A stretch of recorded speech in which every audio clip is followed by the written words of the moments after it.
Let's read a few verses from 1 Samuel, the first chapter. Now there was a certain man of Ramoth-Zophim of Mount Ephraim, and his name was Elkanah, the son of Jehoram, the son of Elihu, the son of Tohu, the son of Zup, an Ephraite. And he had 2 wives. The name of the one was Hannah, and the name of the other Peninnah. Peninnah had children, but Hannah had no children. This man went up out of his city yearly to worship and to sacrifice unto the Lord of hosts in Shiloh. And the 2 sons of Eli, Hophni and Phinehas, the priest of the Lord, were there. When the time was that Elkanah offered, he gave to Peninnah his wife and to all of her sons and her daughters portions. But unto Hannah he gave a worthy portion, for he loved Hannah. But the Lord had shut up her womb. And her adversaries also provoked her sore, for to make her fret, because the Lord had shut up her womb. And as he did so year by year, when she went up to the house of the Lord, so she provoked her. Therefore she wept and did not eat. Then said Elkanah her husband to her, Hannah, why weepest thou? And why eatest thou not? And why is thy heart grieved? Am I not better to thee than 10 sons? So Hannah rose up after they'd eaten in Shiloh, and after they'd drunk. Now Eli the priest sat upon a seat by the post of the temple of the Lord. And she was in bitterness of soul, and prayed unto the Lord, and wept sore. She vowed a vow, and said, O Lord of hosts, if thou will indeed look on the affliction of thine handmaid, and remember me, and not forget thine handmaid, and will give unto thine handmaid a man child, then I will give him unto the Lord all the days of his life, and there shall come no razor upon his head. It came to pass, as she continued praying before the Lord, that Eli marked her mouth. Now Hannah, she spake in her heart, on her lips moved, but her voice was not heard. Therefore Eli thought she had been drunken. And Eli said unto her, How long wilt thou be drunken? Put away thy wine from thee. Hannah answered and said, No, my Lord, I am a woman of a sorrowful spirit. I have drunk neither wine nor strong drink, but have poured out my soul before the Lord. Count not thine handmaid for a daughter of Belial, for out of the abundance of my complaint and grief have I spoken hitherto. Then Eli answered and said, Go in peace, and the God of Israel grant thee thy petition that thou hast asked of him. And she said, Let thine handmaid find grace in thy sight. So the woman went her way and did eat, and her countenance was no more sad. I'm going to stop at that point. Of course, the rest of the verses deal with what we're talking about this evening. Someone has written, Search the long annals of proud Rome and Greece, the tombs of war, the chronicles of peace, ransack the old and modern rolls of fame. To fit the brightest splendor in the name above all names is Mother. Someone has also written that the greatest word is God. The deepest word is soul. The longest word is eternity. The swiftest word is time. The nearest word is now. The darkest word is sin. The meanest word is hypocrisy. The broadest word is truth. The strongest word is right. The tenderest word is love. The sweetest word is home. But the dearest word is mother. George Herbert once wrote that one mother's worth more 100 schoolmasters. When you realize that of all the letters that have been written, measured by influence, have been written by mother's hand. All the prayers that have been ever offered as far as what they accomplished, the most powerful prayers, have been uttered by a Christian woman. Kipling wrote, If I were hanged on the highest hill, I know whose love would follow me still. If I were drowned in the deepest sea, I know whose tears would come down to me. If I were down body and soul, I know whose prayers would make me whole. Mother o' mine, mother o' mine. The word mother appears 290 times in the Bible. Paul said in Ephesians 6, verses 1 and 2, Children, obey your parents in the Lord, for this is right. Honor thy father and thy mother.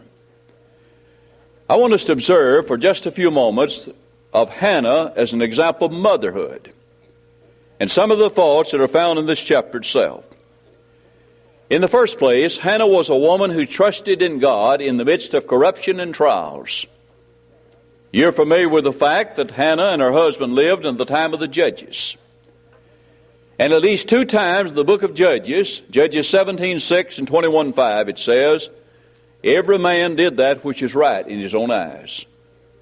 And yet, my friends, in the midst of this corruption and everyone doing what they wanted to do, disregard for God and His laws, there were a few people that were faithful. Place the book of Ruth in that setting. You'll find that here are some faithful people. Here you find that even though most of God's people are unfaithful, here was a woman and her husband that was faithful to the Lord. She trusted in God.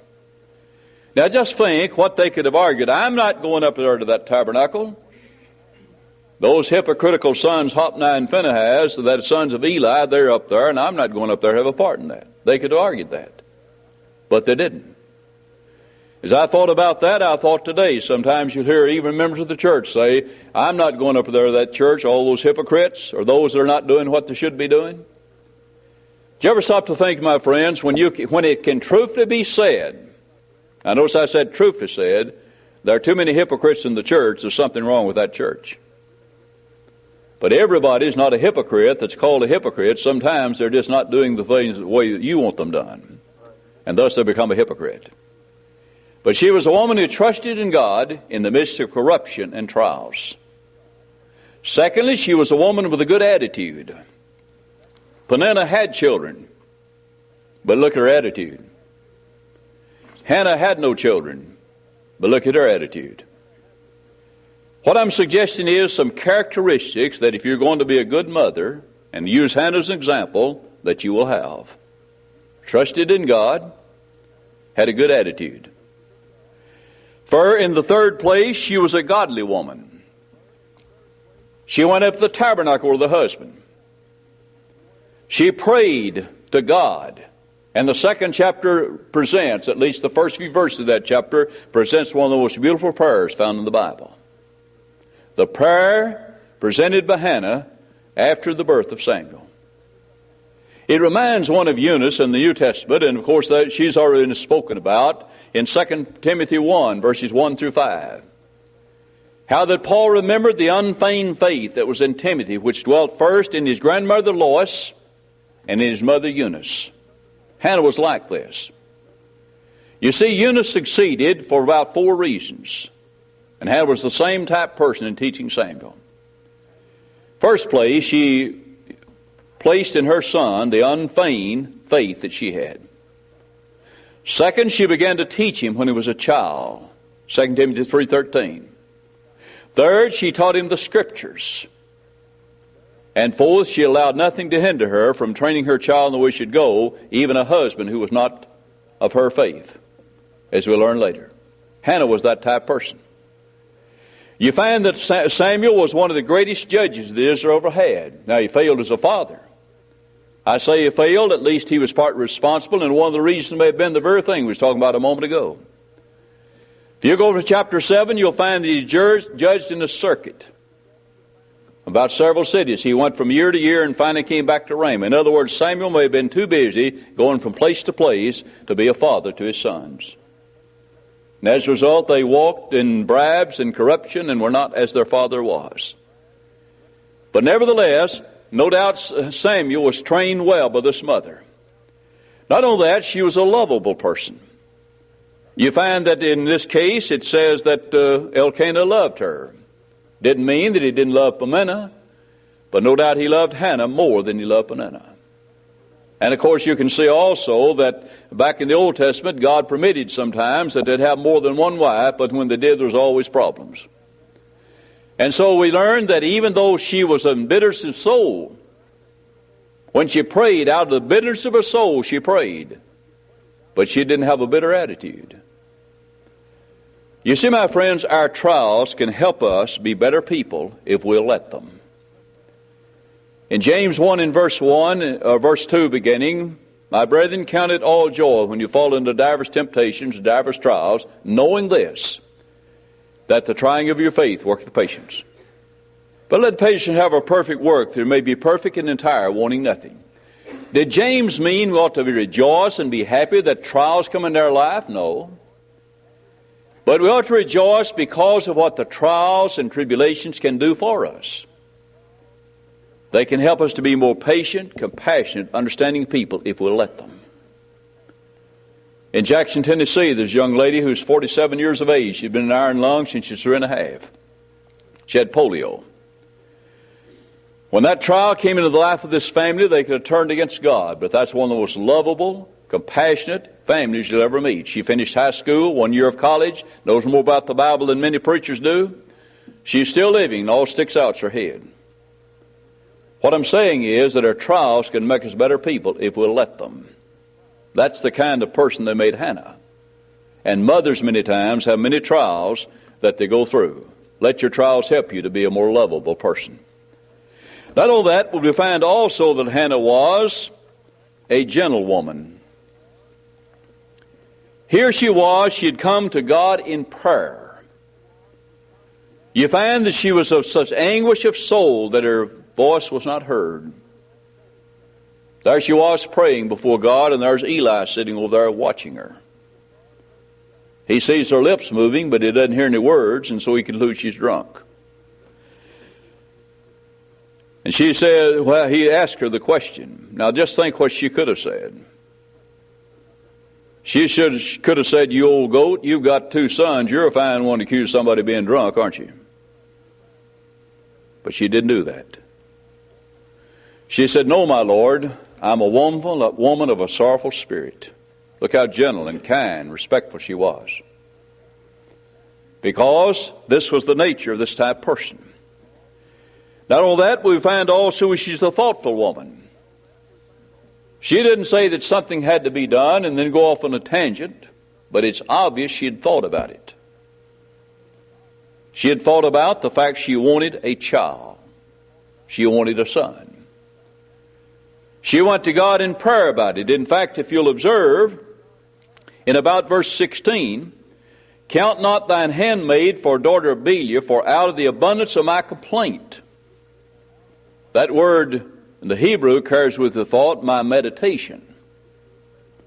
Out of the abundance of my meditation and grief, I've offered this prayer. In other words, I've thought about it. I'm praying about it. She had meditated on it. And so we find from Hannah that a thoughtful mother's one who thinks about things.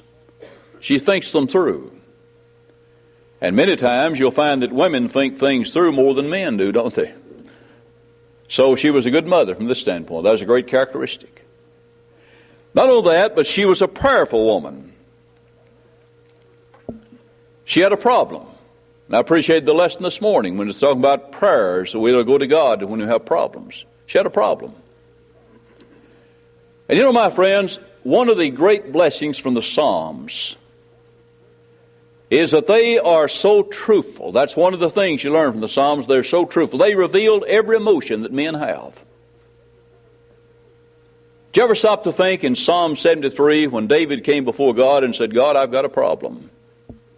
You know what the problem is? I'm envious of the wicked when I see their prosperity. Now he's talking to God. But isn't there something wrong with envy? And envy is sin? Oh yes. But David said, God, I've got a problem. I've got a problem with envy.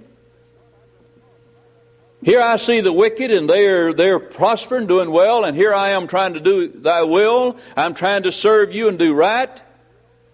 And I was faced with this problem. I've got a problem with that. So he went to God in prayer. And he said, I didn't understand until I went to the house of God and saw their end.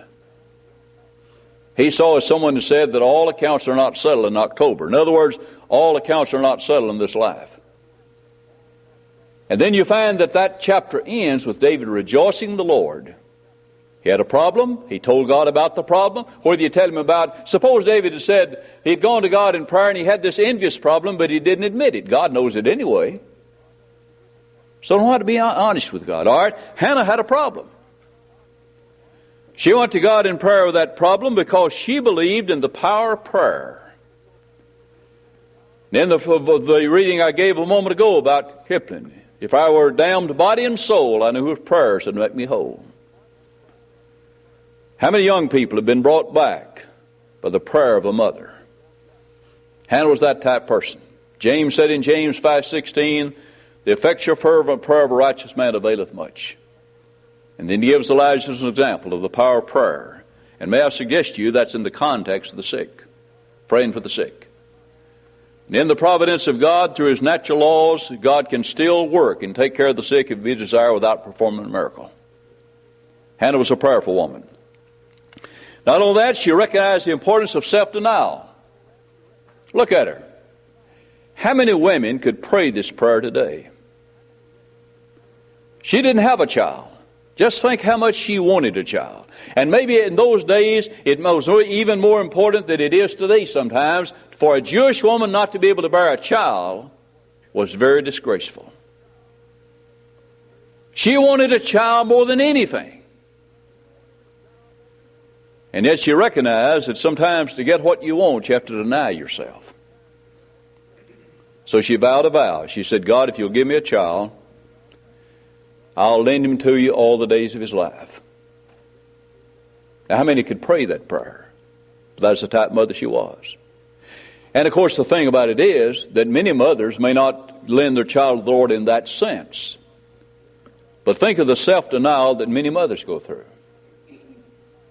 For example, they deny themselves of maybe a new dress because the children need a dress, or the girl. Or maybe they deny themselves of nights of sleep because the child's sick. One characteristic of a mother's love is it practices self-denial. Hannah was that type woman. She was willing to deny herself in this case. Then she was a woman of great faith. As I mentioned a moment ago, we find in this particular case, her faith is seen in this. And I want us to learn something here. She asked God for a child. Now look at the reading again that I called your attention a moment ago. She said, No, my Lord, I'm not drunk. I'm a woman of a sorrowful spirit.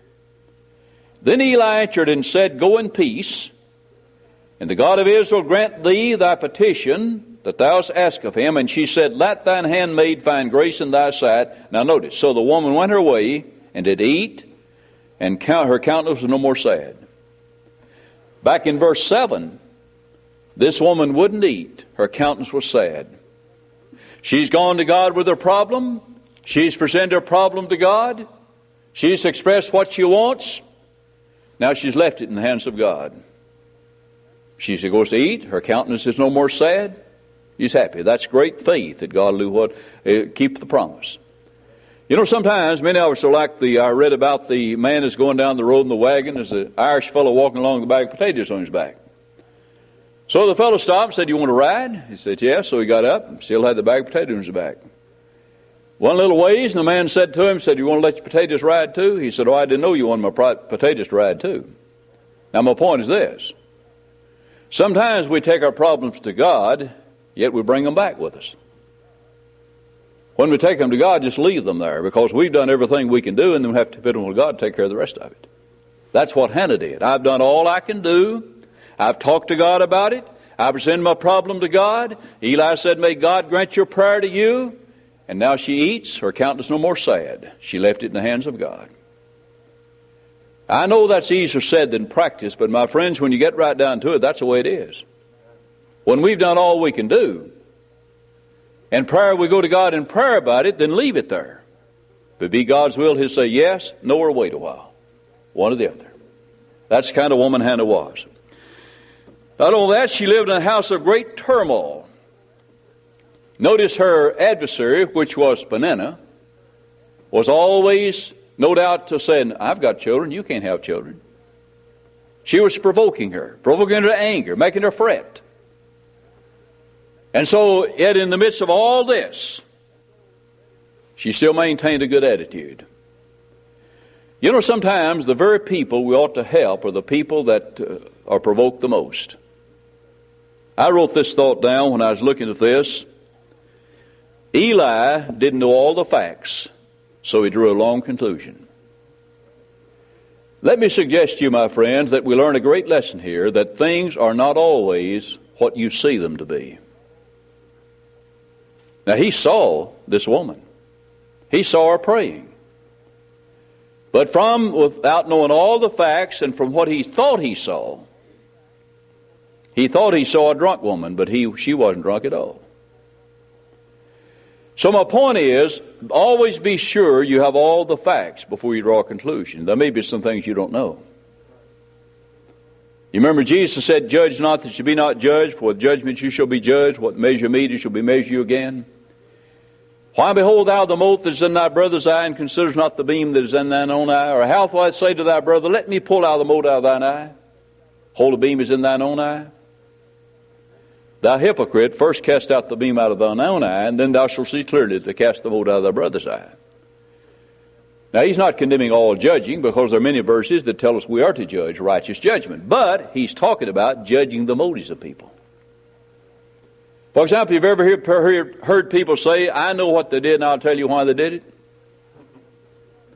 No, my friends, only God can know why somebody does something unless they tell you. When you and I get into the motive judging business, we're in God's business. Maybe you meet a friend on the street, you've been good friends, and you speak to them and they don't say anything. You say, "Well, I guess they think they're better than I am today." But maybe they've just left the funeral home or a hospital where a friend's at the point of death. You've judged their motives. So, that's what Eli was doing. He thought he saw a drunk woman, but he didn't know the motives behind all she did. Always be sure, you see, when people are down, that's most of the time when they need the greatest help. So be sure you have all the facts. Hannah was the type woman that was a good woman. Then she was a woman interested in having a child so that she could glorify God. What is Lord's motive? Sometimes you find women, I'm thankful there aren't too many, that want children to make their marriage better. It doesn't work that way. Don't have children to make your marriage better.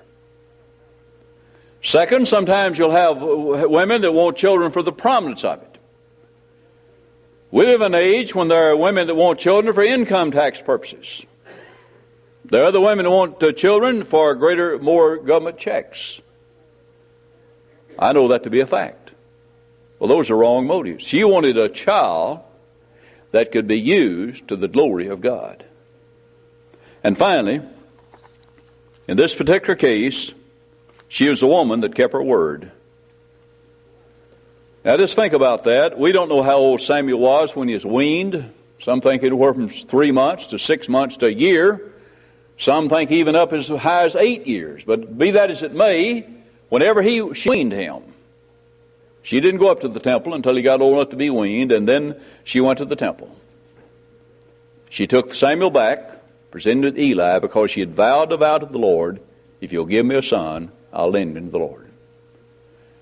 She was a woman that kept her word.